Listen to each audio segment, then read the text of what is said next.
And we are here with my friend Caleb Jennings of Biohacked Ketosis. Hey, Caleb. How's it going, Adam?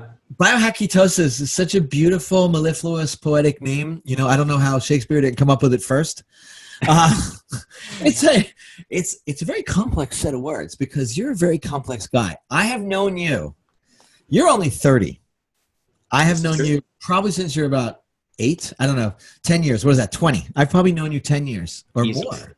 And you were already kind of a health nut phenomenon when I met you, when you were but a lad.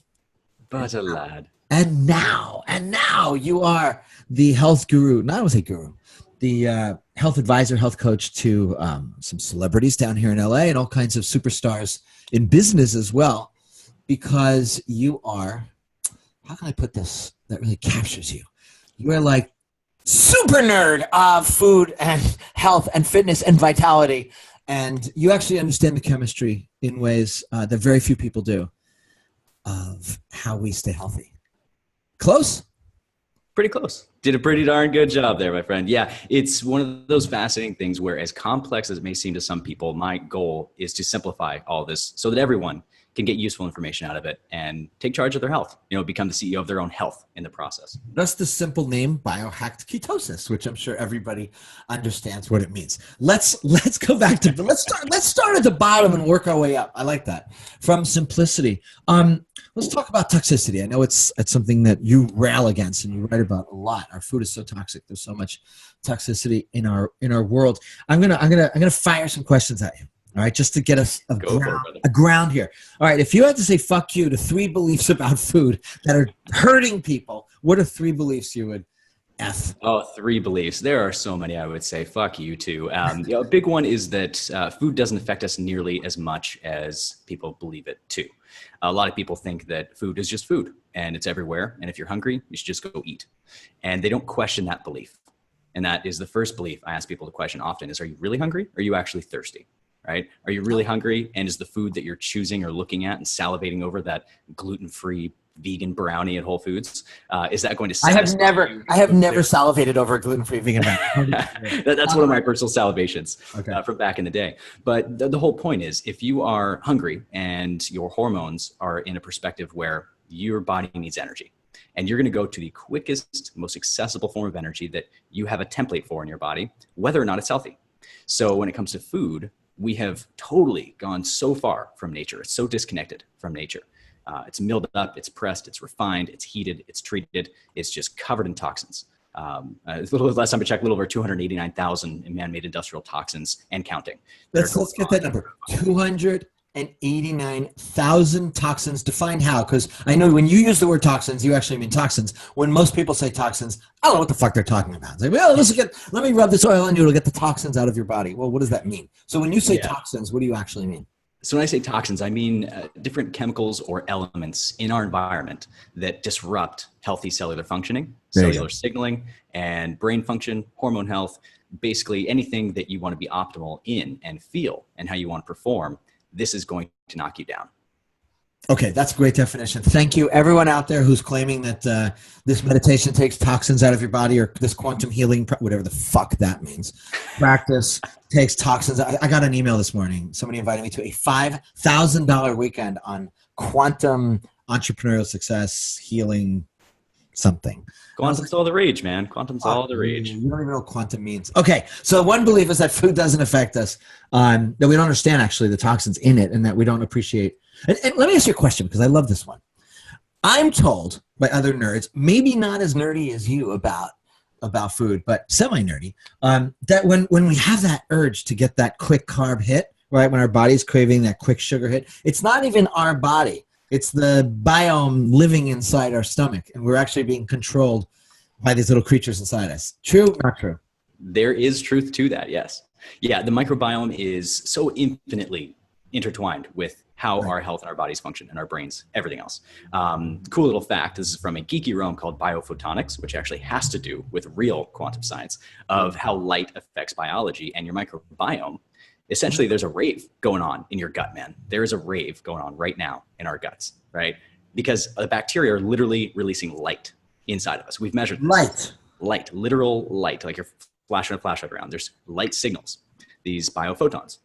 And our microbiome emits those. Now they can also create, there you go. We'll get into how light affects health because it's a huge one. And it is a form of toxicity as well, light itself. And so with the microbiome, what's going on is your biome is helping to break down food and communicate through the body in different ways to get different jobs done. Now, if that's disrupted, glyphosate, pesticides, other toxins that disrupt gut health, which there are many of and we're just bombarded by, these disrupt the light signals that are being put out. And the gut also is integrally tied to immune function. Yes. So if your gut is knocked out of whack, your immune function goes down. Also, on top of that, your gut biome produces a lot of neurotransmitters, right? The little chemical signalers that tell your brain and your body what to do. And if you have enough of the certain ones that help you feel happy and good, you'll feel happy and good. But if you kill those all off, you're not going to feel happy and good anymore. You're going to feel depressed, sad, and want to give up. And this is all tied to gut function. So, in addition to that, if you have a cat, this is a fun one for cat lovers. If you have a cat, the cat, they actually did a study and found that there are bacteria that is passed on from a cat to a human. Yes. That produces mimicking neurotransmitters to literally control you to take care of the cat. Yes. And if there's that for a cat, what else is there for with plant life and so on that has been around for so many more generations than kitties have been in our lives? Just before everyone thinks that's crazy, it's not crazy. I forget the name of it. It has a sophisticated name. The word toxia is in it though. And it actually has to do with a way of sort of getting rodents to slow down their behaviors. And that's how it developed?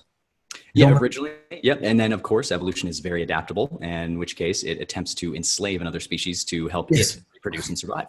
That's how we get cat people. Okay, so that's belief. That's belief number one that we say fuck you to. What's the second belief that's really damaging to people? I have to say, there's so much on the toxicity front, man, but light pollution is another one that's just huge. And I already have the third one in mind when you get to it, but light pollution is massive. And hence we have these crazy glasses on, for any of those who do see this on video form at some point in the future. We have these crazy colored glasses on. And I do think Adam's are a bit more stylish than mine. Got to say, you're rocking those out, man. Hey, 99-cent store right there. and I've got on some Swannies right now, James Swanee. Yeah. So shout out to him. Yeah, good dude. He's got a great product, and there's a few other companies blowing up right now, Raw Optics, Matt Maruka, and a few others. So these are good sources to get blue blocking sunglasses, right? And the whole point of this is, you remember Joe Sugarman back in the day? Yeah, exactly. Yeah, Joe and I used to work together in another health-related venture, but he's famous for back in the 80s, having blue blockers, the brand blue blockers. He'd walk up and down Venice Beach, Huntington Beach, wherever he was, asking people to put these on and take them off and see how they feel. And so great marketing in that, but he was way ahead of the curve. He was using a NASA-based technology that blocks the blue spectrum of light from our eyes. And why is that important? Why does it matter what light we're exposed to? And not even our eyes, our skin as well. So when you have man-made light, right, anything that is not natural, it's super simple. If it's natural light that comes from the sun, there's a recipe to it, and it changes throughout the day.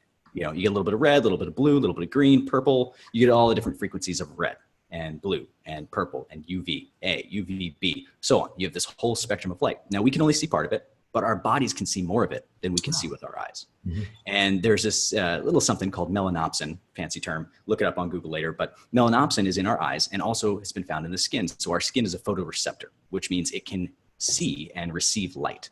And that light augments everything from our DNA to our microbiome, we just discussed, our epigenetics, right, which is our lineage in DNA, and also mitochondrial function, which is massive. Mitochondria is basically at the foundation of everything. You fix the mitochondria and you turn off the junk light. So LEDs and flashing lights and cool colored lights all over the place. These have a flicker effect that your brain is processing, but you can't see. So imagine if a light is flickering in your eyes super fast. Do you think that would stress you out and tire you out? In my eyes? Absolutely, right. Yeah, exactly. Well, that's happening to us every single day. If you're looking at your phone screen, it's happening. If you look at your laptop screen, it's happening. If you have LED lights, which are eco-friendly and sustainable, from an energy saving perspective, one of the ways they achieve that is by flashing the light a bunch so fast you can't see it. You mean those bulbs above my head that are coiled and supposed to be so virtuous are actually hurting me? Those are, especially fluorescent lighting as well. Yeah. So if you want to get good lighting, go for Edison bulbs, the non-fluorescent type bulbs, and also just natural light. So flames, fire. That's what we used to gather around, man. Like, think about it. Back in the day, we would, hunt in the daytime, play around in the afternoon, eat food around the fireplace, tell stories, dance and sing, and just be jolly, right? Like, that's how we evolved as tribal groups of hunters and gatherers. Tell stories, dance. Exactly. Yeah. And so now whatever's around. right? We've carried that tradition along, but not in the normal sense. Most people think of this as camping, which is beautiful and fun, but that's how we used to live. But now we, go through our day and we go out and we hunt and we bring food back. And at the end of the day, we get around the digital campfire, which is your TV, right? TV, laptop, Netflix, whatever. We gather around the digital campfire and we watch stories, right? So how is this influencing us? It's extremely different. When you have a real fire, you're getting a full spectrum of healthy light that triggers your brain to know what time of day it is and what to do within your body that you're not thinking about, right? You don't think about all your processes all day. Do you think about every breath you take? The song or the process? The process, breathing. No, I do think about the song from time to time. That's good. Do you think about every single heartbeat? No, not mine, but some other people's kind of bother me. Yeah, sometimes, or if they chew too loudly. That's another phobia. So within that, the fact that they have a heartbeat. But anyway, we're not talking politics today. No. But with understanding how the body works is there's a whole program going on, man. There is an operating system within us that knows what to do, how to do it, and these toxins disrupt this, as does toxic light. Now, when you say disrupt, let me jump in if you don't mind. I'm always thinking in terms of listeners. When you say disrupt, what's the actual damage? I mean, is it a 0.05% disruption that really doesn't do significant damage, or is there significant damage? There's significant damage that is not as well perceived by ourselves in most cases, unless you've actually trained and conditioned yourself to this. From wearing these glasses, for example, I can put them on or take them off. I can go into any environment and know what light is good and what light is bad. Right? How do you know that? Because I've trained myself. I have a very sensitive nervous system and understand what's going on in the science behind it. But most people will walk through a Walmart or any other given store with terrible lighting, which is most of them, and they'll wonder why they're wide awake in the middle of the night. Well, it's because it's disrupting melatonin production in your brain, which is what you need to produce to sleep. So people don't understand the damage. So you're recommending people should go into their offices and light a campfire. Number one, I just want to be really clear what you're saying. Yep. Light a fire. Turn off the lights, light a fire. Yeah. And second, so prescriptively, reduce as much possible exposure to fluorescence. That thing about the flickering light is interesting.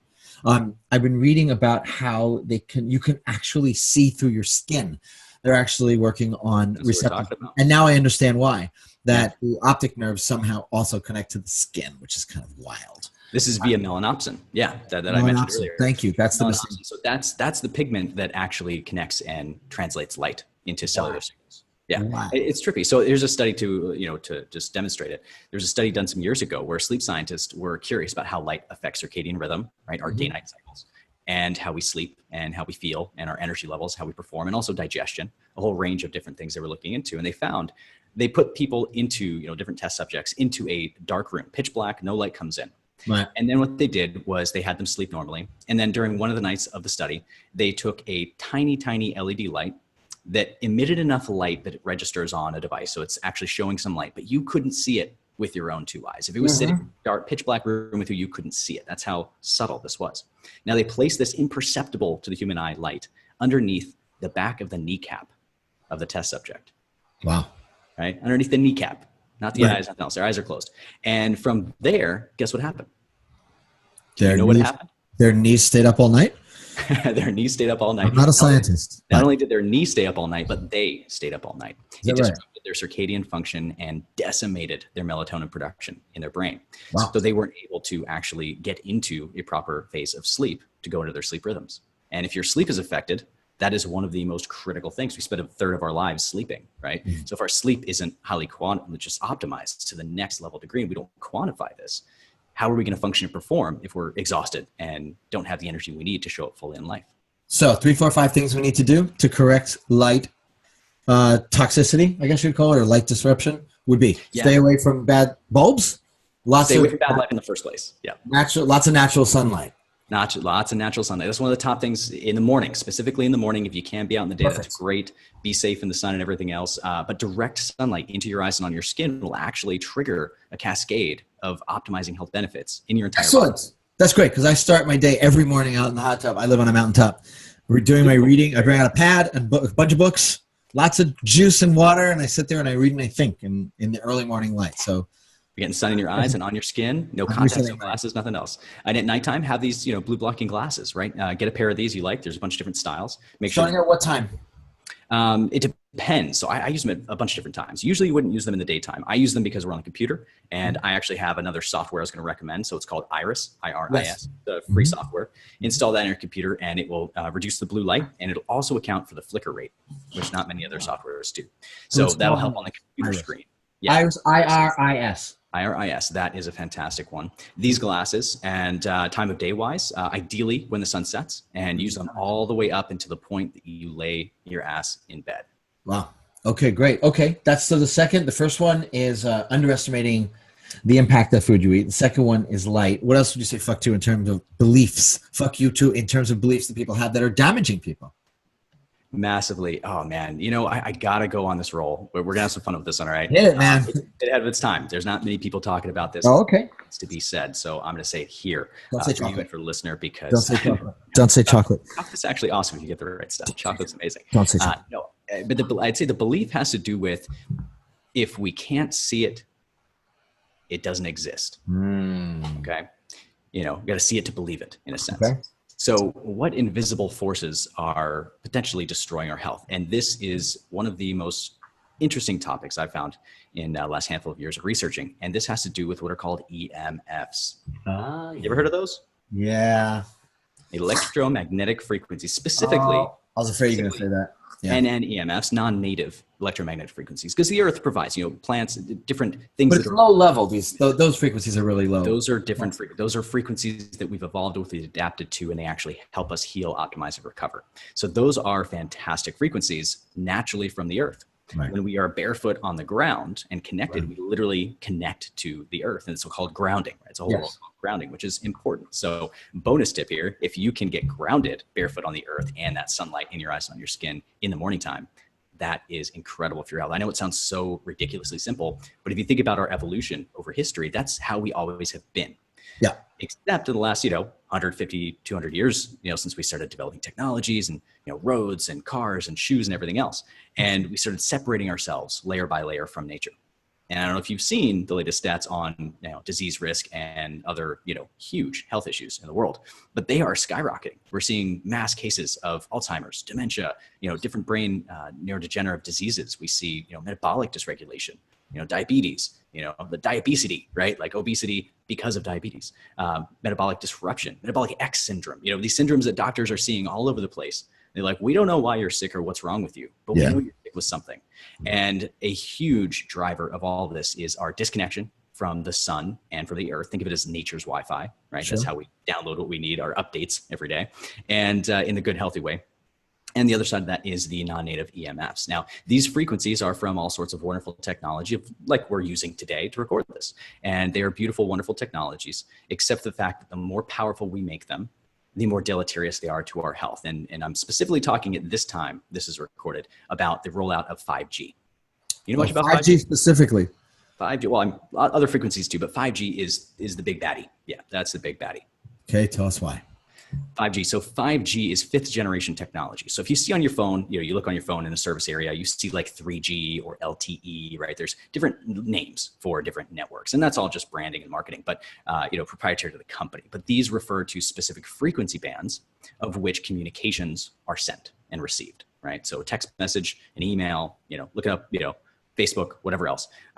From there, depending on the frequency level and your exposure, your proximity to that, it is disrupting our cellular function, right? So at 2.4 gigahertz is actually a specific frequency that disrupts cellular hydration in the body. So it dehydrates our cells. And 2.4 gigahertz is what most Wi-Fi spectrums are on. Okay. And you'll see usually nowadays with routers you install for Wi-Fi and internet, you'll have a 2.4 GHz, 2.4 gigahertz range, and a 5 gigahertz range, right? Yes, now 5 GHz, 5 gigahertz is a frequency band. 5G technology is the big baddie because it is not just 5 gigahertz. It's a range of 3 gigahertz to 90,000 gigahertz. Yeah, 90,000 gigahertz. And this is, to the public to roll out self-driving cars, IoT, the Internet of Things, smart homes, which I call dumb homes. And wonderful as they are. Smart homes, dumb people. I mean, come on. Yeah, if you want to be in a smart home environment, you are dramatically reducing your health to such a degree that you're going to get some really weird, wacky issues and diseases that because you're going to have these super high I'm sorry, because you're gonna have these super high gigahertz, 90,000 Yeah, gigahertz range frequencies running of through 3 your body. gigahertz to 90,000 gigahertz. Yeah, and that's because the Internet of Things, they need to run on different frequencies, and everybody's creating so many new innovative technologies, which are fun and cool and convenient, and will save you time and whatever it may do for you. At the same time, we're sacrificing our health and the health of everyone around us and everything that is literally alive on this planet. These frequencies will dramatically affect. I mean, be prepared. It's already causing issues in the testing areas. And currently I'm in LA, and LA is the second city to win the bid to get 5G rolled out later this year. And so with this, in the areas that we see the testing going on, we see Tesla cars catching on fire. Right? That's an interesting one. Why would a Tesla car catch on fire in an area where 5G is tested? Is that why they're catching on fire? That is a big reason. Yeah, there's a couple of recent instances too, where someone leaning against a light pole, like a light post in New York City, got zapped, shocked, burned, right, from a light pole, just leaning against it, right, taking a photo. And another person was standing on a manhole. There's a woman actually standing on a manhole. Sounds fun. And she was, trying to get one of those good shots, where you get like the cool road shot, looking down and the city, block and everything. And she got third-degree burns on her foot because an electric shockwave from 5G, electricity jumping onto water mains, shocked her. I mean, this is how crazy this is getting. Wait, so so I understand this. Okay, I was an English major. So the electricity, the waves are heating up pipes, are actually heating up the elements. There's a bit of heat in there as well, but it's more the frequency is jumping. So it can jump on water mains, on different pipes, different electrical lines. So that's the issue. It's tough. It's really tough to contain. Really, really challenging to contain these frequencies, and at vibrating at such a high rate, right? Like if I were to say, hey, Adam, let me hook you up to a car battery, right? I'm going to put the positive on your right hand, negative on the left hand. You're going to get a jolt of electricity, right? Right. Now, if we're pulsating these frequencies through the air to deliver so much energy, so much, packets of information that are turning into streaming Netflix and, midget porn, whatever it might be that you're into, right? Those are my two biggest suck-ups of energy. You got it. Exactly. Yeah. So when you have that going on, what's happening is those frequencies are jumping from place to place and getting closer in proximity to you. And if you are in an area where there is a hot wire, a hot lead, right? A lot of people will know if you touch a power line to water, it's going to electrocute you. Right? Sure. The same thing is now starting to happen with invisible frequencies that we can measure with devices, but we can't visibly see. That's why it's so insidious. Wow. And so will phones be running on these high frequencies? That's part of the rollout. Yeah, there's no 5G phone technology out yet, but you'll see the next version of the iPhone, different Android phones come out where they'll be 5G compatible. And people sleep with these phones. And people sleep with these next to their heads. Yeah, most people do. Yeah, a lot of people do. That's one of the first things I have people stop doing. Those my coaching clients, I just get them to turn off their phone, put it in the other room. If they're using a sleep tracking app, that's okay, but you have to turn off Wi-Fi and radio signals, put it in airplane mode, and plug it in a certain distance from you, of which it will affect your airplane mode at night. If the phone is near you, airplane mode at night. If it's near you, yeah. And ideally all throughout the day. I mean, the more you can put your phone into airplane mode, I mean, if you're working on a project, if you're writing, if you're doing anything that requires your full attention and you don't need to be talking to anybody, you don't need the phone to be on. And the same goes for the Wi-Fi in your house. If you're asleep, you just need to turn that stuff off. If you just unplug the router. I'm looking at a router. It's on the other side of the wall from my bedroom, but probably no more than 5 feet from my head. Bad? Yeah, now that's partially bad. Yep, partially bad because it's emitting those frequencies. On top of that, what about the electrical in your building, right? In your home, where the wire? Do you know where the wires are in your wall that run? Within the walls? Yeah. Do you know where those are? I can guess based on where the outlets are. Exactly. Well, you can hire these people called building biologists. And so these people come in with just tens of thousands of dollars of epic tech and equipment, and they can go through and figure out where these EMFs are being emitted from, right? The fridge is actually one of them, right? Right. You ever have those? I took that out of my bedroom. I did take that out of the bedroom. Finally. That's good. That's good. She made me do it. But you ever wake up in the middle of the night and you kind of stumble in the kitchen, you open the fridge, and there's light, which is disrupting your melatonin production. So that's not going to help you sleep. And you're in front of the fridge, which is emitting massive amounts of EMF frequencies. Massive. Frying yourselves, right? Yeah, the fridge is actually one of the worst. But yeah, anything plugged in, anything that has electrical current in it is going to emit a certain field. And it just depends on the density and how far out that field goes. I guess the question is, and the skeptic in me, of course, and the skeptic voice of anybody, is, what's the actual real damage? What is it actually doing? Is it leading to dementia? Is it shortening our telomeres? Is it shortening our lives? Is it Yep. disrupting our biome? Are we losing? What are we losing? What's known? You keep going, man. You're on the right track. Oh yeah, it makes us so dumber. Far, yes, makes us vote for Trump. I mean, there's a lot of things that this could do. Maybe not that bad, but there's science on this. There's a lot of science. There's actually a really great book out there called the Non-Tinfoil Hat Guide to EMFs. I'm sorry. The end of that was, I like the name already. The Non-Tinfoil Hat Guide to what? EMFs. Yeah, that is a fantastic intro primer. You could read it in an hour or two. It's super easy to read. And the guy breaks it down so well into just terms of understanding how these affect us. Again, because it's invisible, most people don't associate this with negative health aspects. It's amazing how sight oriented we are. It's ridiculous. Exactly. Yeah. But if there was cyanide floating through the air, you couldn't see it and you inhaled it, what would happen? I think about that all the time. No, I think across the board, how much we're influenced by sight. It's so misleading. I mean, having been in the dating and relationship business for 12 years, it's the number one problem, I think, with people finding compatible partners. Is that we're so sight mesmerized. Okay, so we don't like EMFs. We don't like what we can't see. You don't like the fact that people don't take seriously what they can't see. This is true. Yeah. Until it gets to a point where it is so bad that they need to get help. That's usually what most people do, is they wait until things are so terribly bad and then they go see a doctor or go to the hospital. They don't do what is necessary to, detoxify themselves naturally, which we can get into a bit, and take care of themselves so they don't have to go to the hospital. They don't have to go see a doctor unless it's an emergency situation, which they're our country has this thing against preventative health. I don't know why. It's not profitable. That's why. Okay, now I know why. That is why. It's actually very simple. Yeah, if you think about it, pharmaceutical companies. Let's pick on the pharmaceutical companies real quick. And I know some pharma companies produce good medicine that is life-changing, life-saving, and does help people. So I don't totally knock them. I do knock them for the things that they are doing terribly wrong in the world. I wish they would shift or stop. But one of them is, their goal is to, have a recurring membership model, right? They want money coming in all the time. And how do we do that? If we were to construct the best possible strategy for that, let's keep people living longer in time, right? So they live to older ages, but let's keep them so sick they need 12 or 16 different medications every single day to keep them barely hanging on by a thread. And they'll be our best customer, because if they stop taking our medications, they will feel even worse.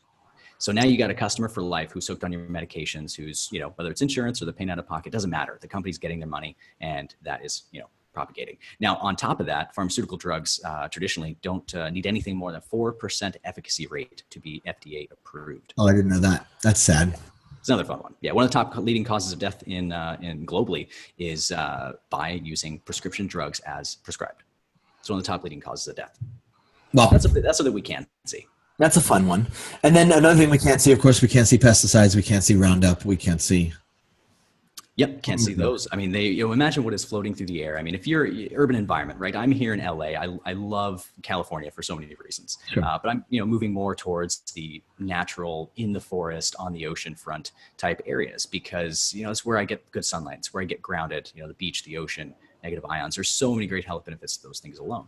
But you get into a densely packed urban environment, the toxicity is through the roof. Cars driving around. You've got lead, cadmium, mercury. You have all these heavy metal toxins floating through the air. You have different exhaust fumes from cars and such like that, which have those in there. Gas stations, you're inhaling gas fumes. You've got pesticides that are floating through the air from different crops and floating over, especially if they get into a cloud and start carrying over. Now they're dropping them on you, right? There are so many things that we cannot see that we're inhaling that are getting on our skin, that if you're in LA and you just take a glass of water and you just leave the windows open, set it on the counter, just leave it overnight. See what's in your water the next day. You can actually physically see it. You could physically see the things that are floating around that are getting into your water, and you are drinking these things, you're breathing these things while you sleep. And again, these are all a lot of things that not many people look to or think about, and they wonder what's going wrong with them. So I love to point these things out, and then also give strategies of what you can do to protect yourself, to optimize and mitigate the harm of living in a modern world. Yeah, can we talk about my feet for a second? Of course, man. I love talking about your feet. I know we usually do. So my lovely lady the other night appeared with these pads that go on the bottom of your feet, and you wear them while you sleep. Oh, the detox pads, yeah. And in the morning, there was black sludge. I didn't even know what these. I'd never heard of this before. I'd never seen it. And she says it's pulling out metals from your body. True or false? Those are a little bit trickier. I've come across a few that do have some interesting technology in them. It's tough to say. There's another similar one on the note of feet. We'll keep it on that topic. You ever heard of something called the Aqua Chi foot bath? Aqua Chi?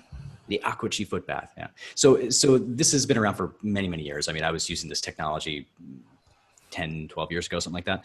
And it's basically, you put it in a small tub of water, you put your bare feet into it, and it's got this little contraption, right? These little metal discs and everything. You put it in there, you turn it on.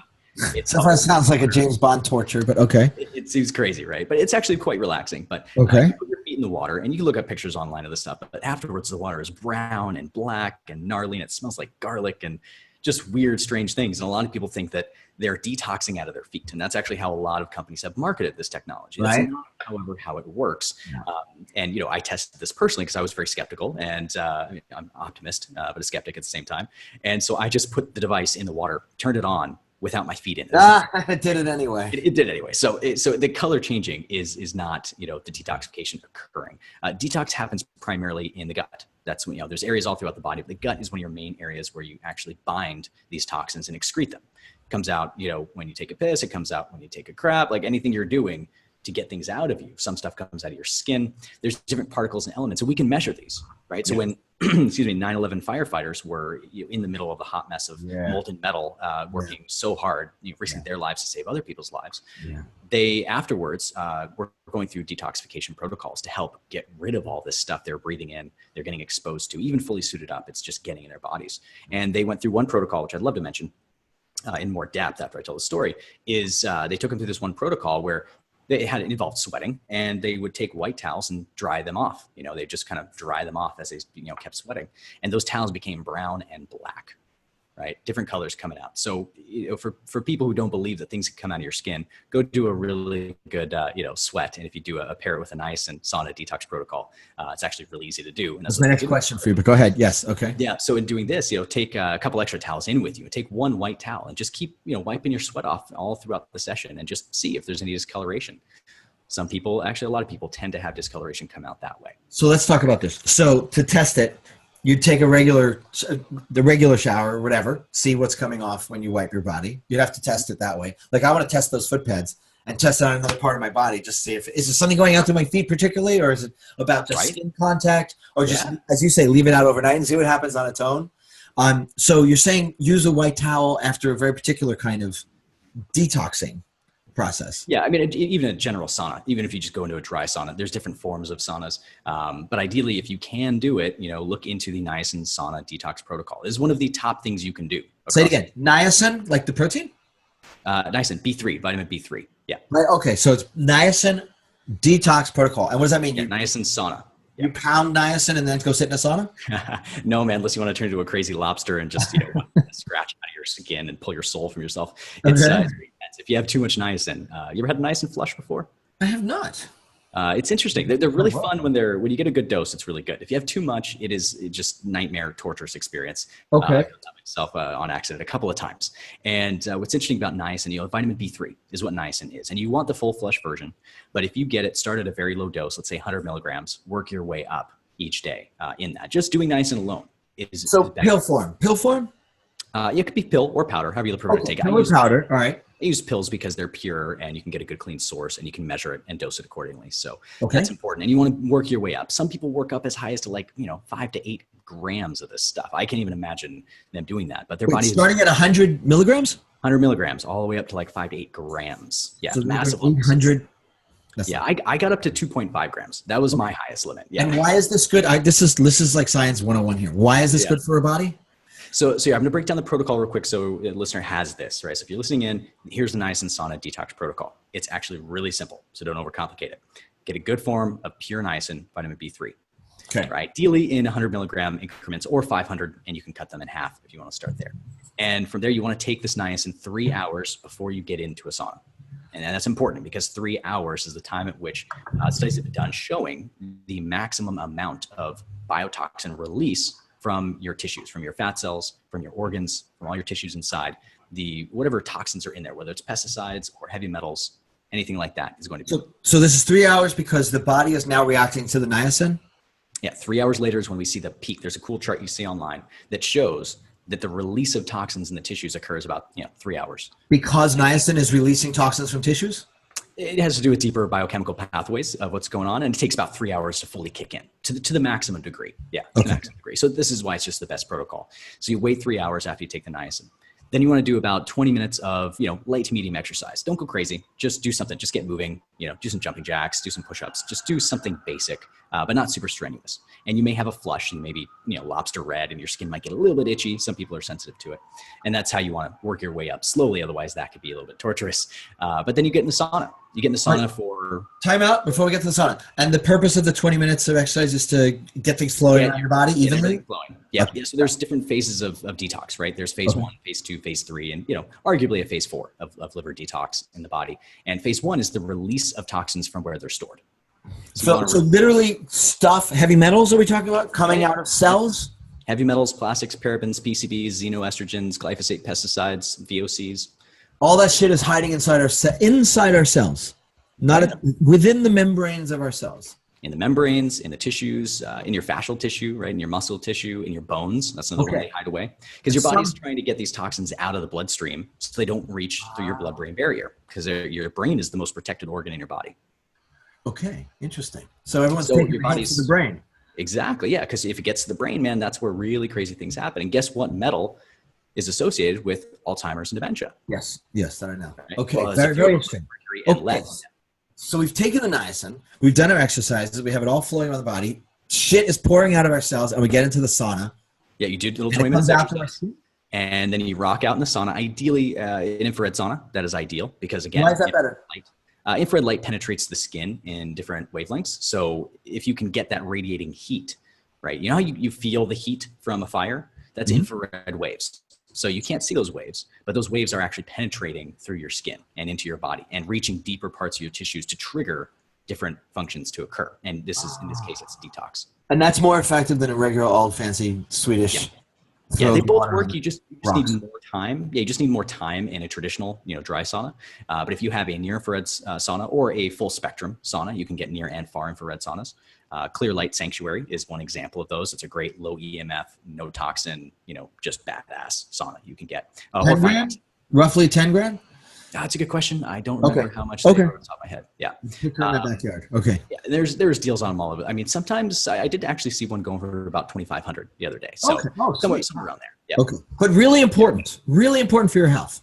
Hugely important for your health. I mean, if you do this one protocol, if you do this, if you can keep it up for 30 days, I've never seen anyone have a super easy task at doing that for 30 days. But even if you could do it a few times a week consistently for time, you'll actually get so much out of you. It's not just one thing. It's going to be pulling a lot out of you. Now, there's advanced strategies I teach that go along with this, like taking binders, things like activated charcoal. There's another one that it's actually from Germany. That's an incredible binder. We don't have fully in the States here yet. But there's a few different elements, clays, zeolites. There's a few different things based on the level of toxicity you have, which is why I recommend people go get a test. If you get a proper test done to see what you have in you, it's going to tell you. You got mercury, you got lead, you got cadmium, you got uranium. You're radioactive, right? Literally.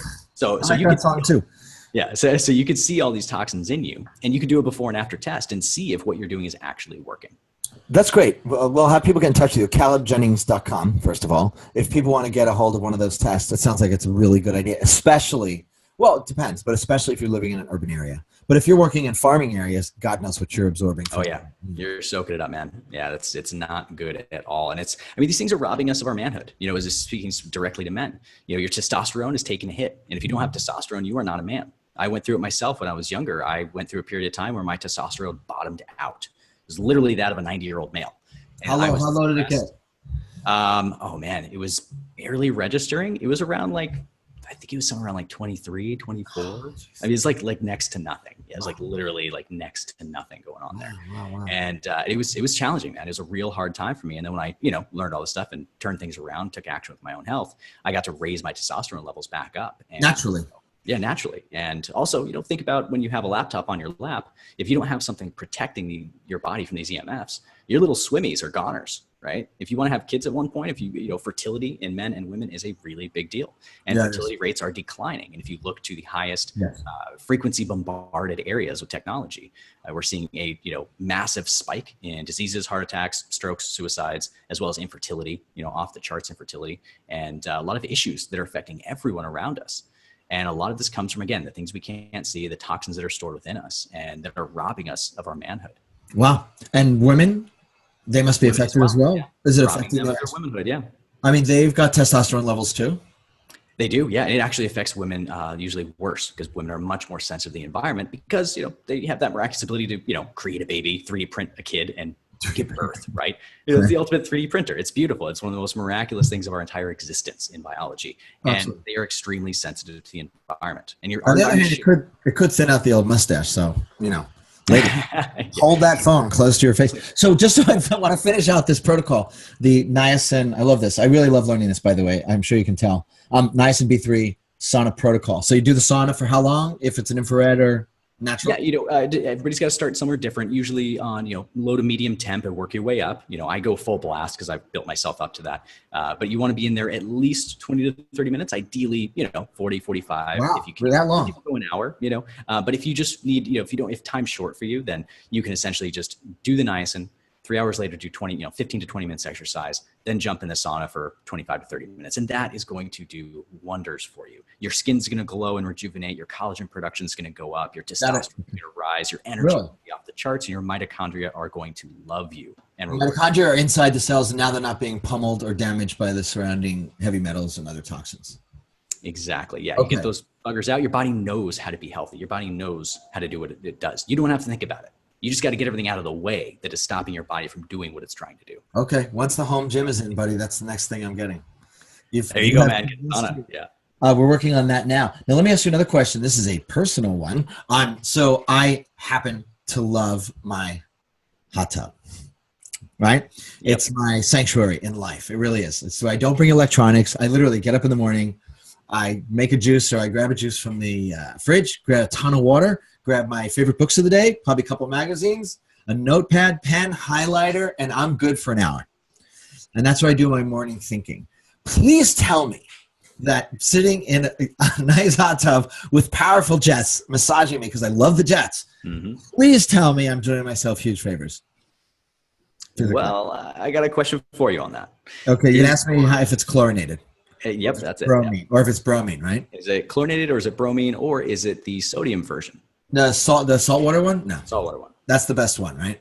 It's the best one. Yeah. Our friends, actually, we got some good friends on Vancouver Island, and they have this epic, gorgeous property. They have this amazing hot tub built into their deck and just huge trees surrounding. It looks like Lord of the Rings territory out there. And they are far from anywhere. They're on a farm, organic farm, away from anyone else. There's low to no EMFs. They just got beautiful sunlight exposure. They have this hot tub, and you know, my friend, he does the same thing every morning that you're talking about. And when we stay with them on the island, they've got a studio. We do some filming and recording there as well. So we get a lot of really good time in the hot tub. So I know how you feel, man. It's so beautiful. And actually, I can hook you up with him for the information on this. But if you can switch your hot tub over to this, it makes a massive difference, because I'm really sensitive to chlorine and bromine, and so that stuff will mess me up. Now, if you switch to the salt, it's literally just splitting the sodium ion. So basically what's happening is just using salt to curate everything out and clean it out in your tub. So it achieves the same end result of, you know, a clean hot tub. And it's not using any man-made chemicals or toxins. It's just using salt. So you run that and you're totally good.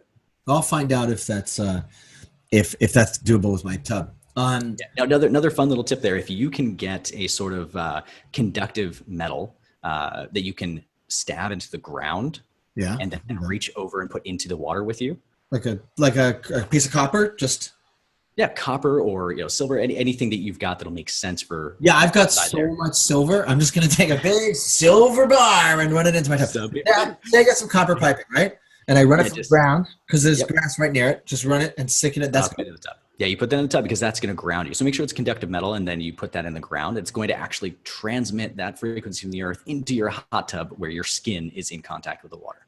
And that's good because it's grounding you and you're in a hot tub. And you hope lightning doesn't strike. That would be a big one.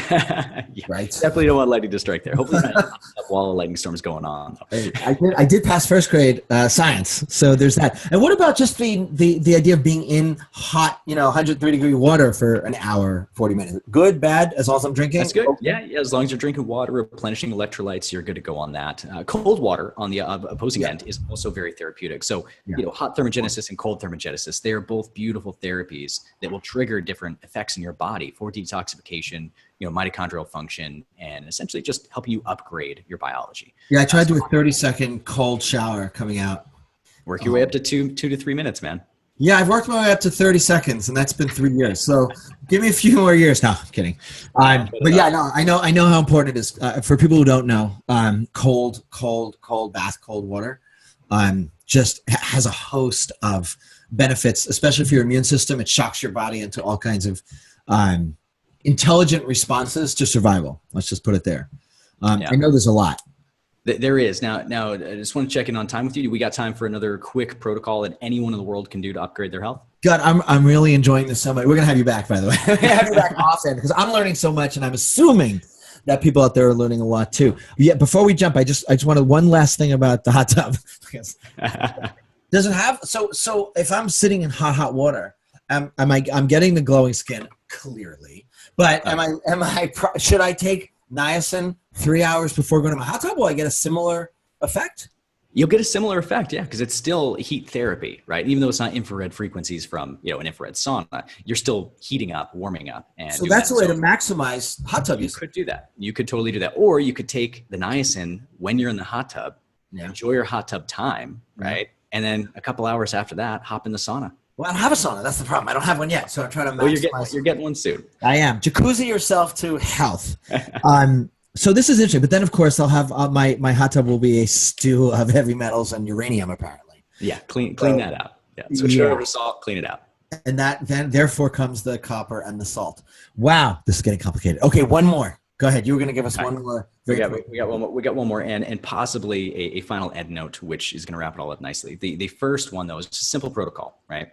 Now this is regardless of who you are, where you live, what you do, what's going on. Anyone can make these things happen, right? There's no excuse not to do these things. So try these things out. Do an experiment, try it out for a week or two, see how you feel, and if you feel better, keep doing it and learn more, right? Very simply, 1, get that morning sunlight in your eyes, on your skin, like we talked about. 2, get a glass of good, clean, purified water, not tap water, terrible stuff for you. And Berkey Filter and AquaTrue are 2 great options for good water. Do that shorter? AquaTrue, TRU. AquaTrue is a good reverse osmosis filter. And you want good, clean water. Spring water is ideal if you have access. I get spring water delivered. There you go. So you got it. So you got good water. You're on that front. Now dump a teaspoon of really good, clean salt, like Celtic sea salt, for example. Or Himalayan pink? Not Himalayan. That actually has a lot of other minerals that you don't want to add to your system because you'll have to detox those out too. Yeah. Okay. Not the worst, but yeah, it's also contaminated. So you have to be careful with those. But if you take that Celtic sea salt, and it's usually the white or gray salt, and you dump that teaspoon of salt, it sounds like a lot, but it actually tastes pretty darn good. Dump a teaspoon of salt in a big glass of water and squeeze half a lemon in there, right? Drink that first thing upon waking. So you get the light in your eyes, on your skin in the morning. You drink this salt water lemonade, essentially. You can even add stevia if you want to sweeten it up, but I like just the pure salt. So you're replenishing your electrolytes and jumpstarting your digestive system, boosting hydrochloric acid, which will help you digest food when you get around to eating it. And from there, when you get in the shower, do a cold shower at the end. Or a whole cold shower, but do a cold shower at the end. Start low and slow, contrast if you need, hot, cold, and work your way up to 2 to 3 minutes. If you do those things, and ideally get moving. If you can get moving, jumping jacks, push-ups, get a rebounder. Bellicon is a great rebounder. Jump on it for 5-10 minutes. Is a rebounder a mini trampoline? Mini trampoline. Okay. Yeah, and we're designed to move, and we just do not move as much. We're sitting down all the time. We're not moving, and these are massive issues for us. So lighten the eyes on the skin, sea salt, lemon water, and movement and cold shower. It's just 4 little things. If you do those 4 little things, even just one of them will do you well. But if you can do those 4 things, it's just going to take you a few minutes a day. And no matter who you are, where you live, what's going on, you can do that. And that's going to help dramatically in addition to everything else we're sharing here. Beautiful. Thank you. That's really helpful. Fuck toxicity, right? Fuck toxicity, yeah. Yes, we're obviously absorbing in 1,000 ways and another. So many, man. Well, you know how everybody's obsessed with weight loss and everything too. Everybody wants to get lean and ripped and skinny and strong and whatever it may be. We want to look those ways. And this is where ketosis does tie in, because a lot of people are hugely all about keto. But most people are doing it wrong. There's a lot of people getting great results, but they could all be doing better as well. But getting rid of excess fat is a huge method of detoxification, because when the fat cells open up to get digested and excreted from the body, it's called lipolysis. Right? They're lysing open, basically unzipping, dumping their contents into your bloodstream. You have decades of stored toxicity in those fat cells. decades. So when you lose weight, a lot of people miss out on the detoxification element. Yeah. So that's why everything we're talking about here pairs so beautifully with ketosis and a ketogenic lifestyle, because a lot of people are into that. Yeah, if people don't understand what ketosis is the, let's see if I get this right, because it's important. It's one of the best things you can actually do for your body if you want to run lean and mean, is you don't ingest, let's see if I can do this scientifically, carbohydrates and sugars such that your body, when it needs energy, doesn't process the Mars bars that you just ate, but rather lipolysis, was that the word? Lipolysis? Lipolysis, yeah. Lipolysis was a Greek philosopher. It attacks your fat cells and lives off the fat cells, and that's how you lose fat. So ketosis, we'll do ketosis another time, you and I here. This one, perfect. We had a deep dive. Yeah. This is good. This is good stuff. And you've always been a biohacker. Let me ask one or two toxicity questions as long as we're here. I had one or two more. So I love wine. Yes. I have really stopped buying American wines because everything I'm reading is that European wines don't use pesticides the way that American vintners do, or at least wine growers. Yeah. We have a massive amount more pesticides in American wine. True? Hugely. Absolutely true. Yeah. Yeah. I've seen the tests on it before. I've got a lot of friends that love wine. I love wine as well. It doesn't affect me as well. I don't drink much alcohol at all. But if I am going to drink wine, I want to make sure it's the best, most delicious wine I could possibly get that is good for my body. Right. Right. And yeah, the pesticide exposure and cross-contamination is really challenging. If a vineyard is near another farm that is using pesticides, their grapes are going to be contaminated. Their soil is contaminated. This stuff sticks around, gets in your wine, that gets refined down into the end product, which you're drinking, and now it gets concentrated. Yeah, it gets concentrated. Exactly. And then it concentrates it in you. Which is not what you want. Not what you want at all. Not at all. One final toxicity question. I love this stuff. Do you want some quick options on which wines you can look for? Go ahead, mention it. All right, so there's Dry Farm Wines. Our friends over at Dry Farm Wines, they have an amazing wine. And also Fitvine, Fitvine. Fitvine? Yeah, two great options there. Also look into the European, Argentinian, high altitude types of wine, because nice. That's where you're going to get some of the best benefits. You know, Fitvine is funny. I see a whole new trend coming of like beast wine, ripped wine. Oh, dude, it's already happening. It's already happening. Beast mode wine, yeah. That's funny. Comes in a Camelback. All right, one last question having to do with assholes. I heard this great fact recently that in the old days, apparently, there were tobacco enemas, which is where expression. I love you bringing this up. Blowing smoke up your. I love the origins of expressions. Blowing smoke up your ass is actually from tobacco enemas, which were apparently very popular. They would insert a pipe and literally blow smoke up your ass. Very popular among some friends of mine are coffee enemas. Enemas, yes or no? First of all, enemas are a hell yes. Hell yes. Okay. Enemas are a hell yes. A fuck yes. It sounds crazy, sounds kooky. Most dudes, especially, would be like, man, I'm not going to shove that tube up my ass. Right. It's really not that big a deal. It doesn't feel weird at all. It's super easy to do. I do coffee enemas almost every day. What? Almost every day. And I say almost because I do it almost every day, but there's a few days I'm traveling or whatever where it's just not feasible to do, but I actually make it work, including when I'm in other countries. So in Bali, I'm doing coffee enemas, right? In Mexico, I'm doing coffee enemas, right? Are you sure that's what's going on? Is that your girlfriend doing it to you? I mean, you should check if that's actually what's happening back there. But every day. Almost every day, yeah. Almost every day. I'm not suggesting everyone should do that. I find that I get massive benefit from it because it is one of the greatest, highest leverage detoxifiers, similar to the sauna like we're talking about. And this is where in biohacking, we talk about a thing called stacking, where you just basically are more efficient with your time and you stack different things. So if you're sitting in the hot tub, you could just, but you're reading, you're writing, you're thinking, you're talking. Don't combine the coffee enema with the hot tub. You're not going there. No. Promise me. Okay. You have a damn good filter for that one. No, but no, if you do the coffee enema with it, so what I'll do is I'll do a coffee enema before or after a sauna. So if I'm doing the sauna protocol, I'm gonna do at least one, possibly two coffee enemas because of its high, massive, powerful detoxification aspect. It is one of the most incredible things. Just put it this way, man. My girlfriend years ago had heavy metal toxicity, multiple autoimmune disorders, went blind for a duration of time. And she was able to regain her sight and overcome her illness that was just decimating her life by primarily coffee enemas and colon hydrotherapy. Wow. And coffee enemas are self-administered? Usually, I mean, you can have friends join in the fun if you like. That's parties. We both lived in San Francisco. Yeah, each person's fetish and preference there. But I mean, can a person buy, like at Starbucks? Do they have little kits? I mean, how do you go about? No, they don't, and don't get Starbucks coffee either. So really, you get usually like a little plastic, a non-leaching plastic tub, right? So it means nothing's getting into the coffee you put in there.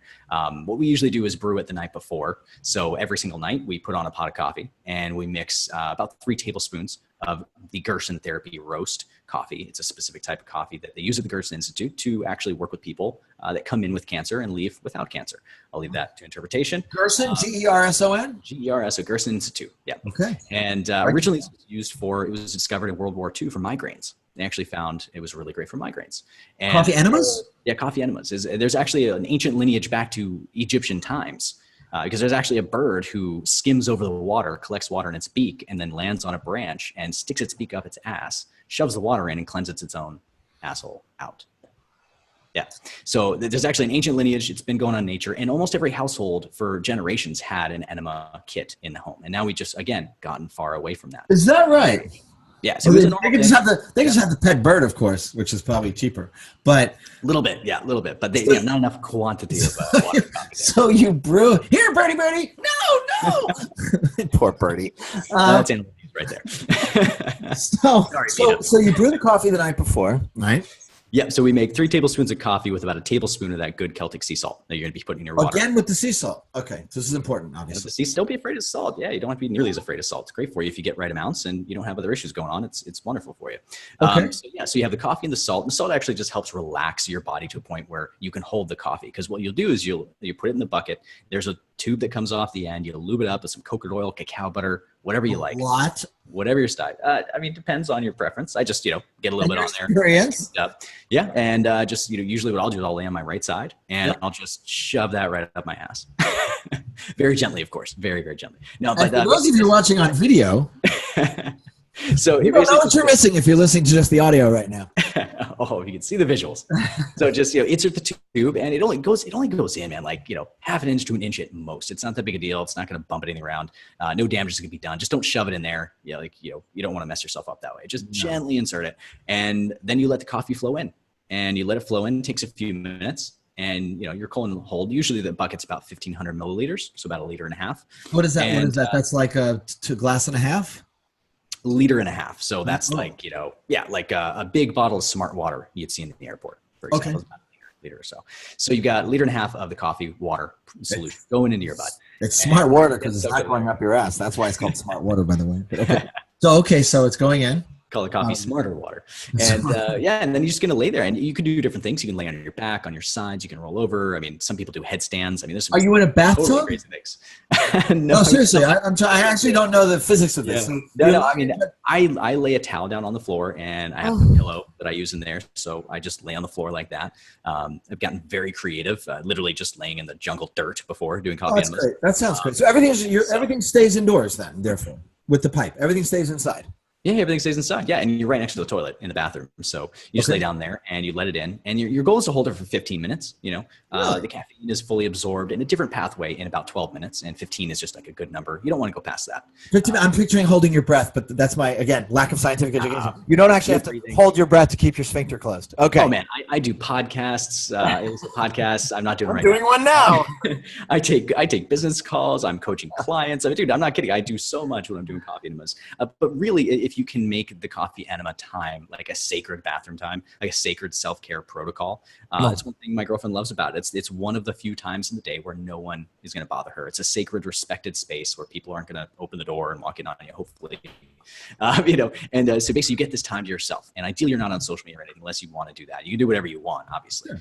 But it's really good to just relax, let your body relax, take some deep breaths, calm yourself, think about your day and how you want to make it awesome. Nice. Okay. What you want to do with your life, like do that. And it's going to clean you out, clear you out. It's going to help get rid of anger, bitterness, frustration. What's the science of it? What's happening? Oh, science, man, there's so much to it. So you've got chlorogenic acid, you've got caffeol and kawiol. There's different molecules within coffee, right? So the good fats that are in coffee, the antioxidant profile in coffee, the caffeine as well. It's not going to make you jittery. So for anyone who doesn't drink coffee, it's not going to affect you as if you were to drink a cup of coffee, okay? Because it's not being digested. You're skipping digestion overall. That's why enemas are such an amazing delivery system for so many nutrients that we can absorb through the colon, but actually would get destroyed or do a different effect if you actually ingested them. Thus, vodka tampons, I hear, on college campuses has become all the rage. That is just plain fucking stupid. That's just plain fucking stupid. But with the coffee enemas, you have this going on. And so it's going to go into, so there's a bunch of different things connected there, but it's going to trigger bile dumps from your liver and your gallbladder, right? So it's going to trigger bile dumps. That's what I want to get to. So it's not just sitting in, and excuse me, again, I skipped proctology class in elementary school. But it sits in the colon area. Is it up in your large intestine? Like colon. Yeah. So it's not going up past your intestine. No, you have different sphincters. You have different, control doors in your system that, keeps things from going up or down too far. So it's kind of like the airlock in space movies, right? Exactly. Okay. Before we go to outer space. Okay. So it's around the airlock. But even though it's staying in your colon and not actually in your intestines, it's affecting your liver and all these other organs? Exactly. Yeah. Yeah. You'll feel, some people feel it too. You actually get it in there. You might feel like this, it's tough to describe, man, but it's like this wave of energy, like going up through. You'll actually feel like a little bit of it's almost like a slight flush, but it's not. And you'll feel that go from your colon area up your stomach, even up to your chest as much. Some people feel that because it's radiating out. And you're actually getting a cellular response from this. And the science of it is when you put Juan Valdez up there in your sphincter, okay, when he climbs up there with his burrow, what's actually happening? Like, what's the science of what's happening? So like the caffeol and the kawiol, the different molecules, the antioxidants we're talking about in the coffee, and the salt's there for electrolyte, mineral balance. That's really helpful too. But what the sphincter loves salty products. So. Exactly. Right. It's stimulating the area. It's stimulating the area in a way that is going to release. So you want to stimulate the liver and the gallbladder to release toxins because it's processing your blood. It's processing different toxic elements. And because it's sitting there for a while. So it's circulating in your system. Exactly. So this is like a jump start. This is literally like changing the oil in your car. You go change the oil in your car, but you're not changing the oil in your ass. That's a big difference, right? So you are a poet. We came back to poetry in the end. We started with poetry with biohackedketosis.com, and we ended with that poetry. Wow. Okay. So I'm really glad I asked that, but I'm glad I asked that. I thought that was something one does once every 3 months, one every 6 months.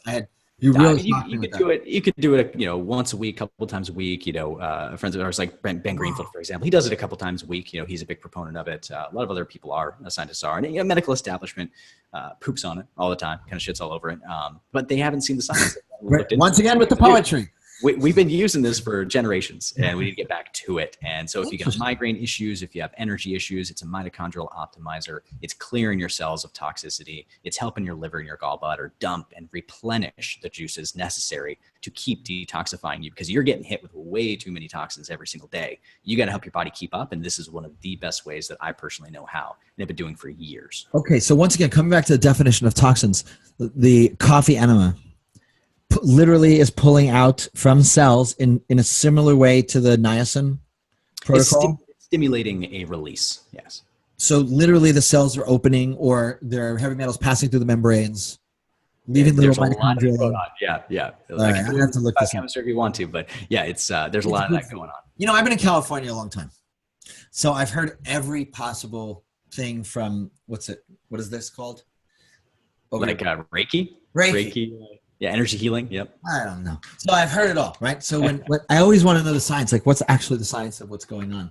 So if you ever want to get into it, man, I'll give you some resources for biophotonics, the study of light and its effect on biology. And it'll all make a lot more sense to you. When you understand how light affects all things, you will put so many dots together that you'll see the complete picture that we've been missing for 1,000 years or more. Wow. I'm lucky. I have I live out here in California in the sunshine. I have big windows all around me here in my office. I'm out on the deck all the time. I'm outside. So I don't have to worry about that too much. But people who have to work inside, I imagine there's a lot. It's terrible, man. Yeah. And if you can get naked, if you get fully in the buff out there, if you get sun on your junk, that is one of the best ways to stimulate boosting testosterone. Right. And if you're at home and you're inside, you can't get out the sun. There's light technologies like the Juve, for example, the Juve light, right? And also the Rejuvenator. There's a few different light therapy panels you can get and shine light on you. And that red light and different frequencies of light are that red light. The sun. All right. Yeah. Let's do that. We have time. Let's do that. First of all, I love this stuff. sunonyourjunk.com. We got that. Junk.com. Got it. Like I said, you are the William Shakespeare of fitness and nutrition. Sunonyourjunk.com. Apparently that's important. That's true, right? Direct sunlight on your male members.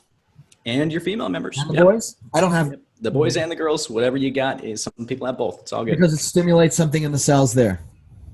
It is, yeah. Yeah, actually, when I was interviewing a good friend of mine, Daniel Vitalis, he's got a phenomenal company in the health world. And when I interviewed him, he was naked out in the sunlight, and he was in a pine tree forest in his home, and he had pine pollen floating around, which is androgenic, so it boosts testosterone, right? So he's like, hope you don't mind, man. I'm just doing my thing. I'm like, dude, hey, I'm totally cool. You're out of camera view, so we're good to go. So it was all good. I'm sunning my junk right now, but I'm off camera. You know, he's all about rewilding, and that's part of like the movement he's helping foster in the world, and he's living by example in that sense, right? And we just had naturally been this way for so long, we've just gotten so far away from it. I mean, putting clothes on our skin is one of the worst things we could have done because we're blocking the natural sunlight. That was the first line in all my dating profiles. There you go. I'm a big proponent of that. Okay. Yeah. Wow. Caleb, up your game. Damn. CalebJennings.com. CALEB Jennings.com. Biohacked ketosis. Caleb, you're like, you mentioned Ben Greenfield, the other sort of super geek science nerd on this stuff, who I just, I can follow him.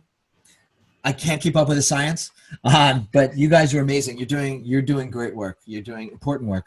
You've explained a lot to me. If people want to find you, CalebJennings.com. You do sort of high-level coaching. I don't know if you do medium and small-level coaching, but yeah, I've got a wide range of different offerings there. So it depends on what each person needs because I customize it to them.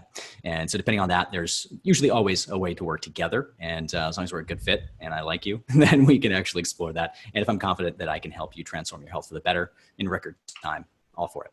And I have another suggestion. You should probably call your site Wake Up and Smell the Coffee.com, but be careful how close you get. Okay. Best part of waking up is coffee in your butt. Wow, you really blew my mind with that one, buddy. Okay, I will see you soon, and we'll have you back on the show. I'm sure there's going to be a lot brother. in what you do. Such a great time with you, man. Thanks, Adam.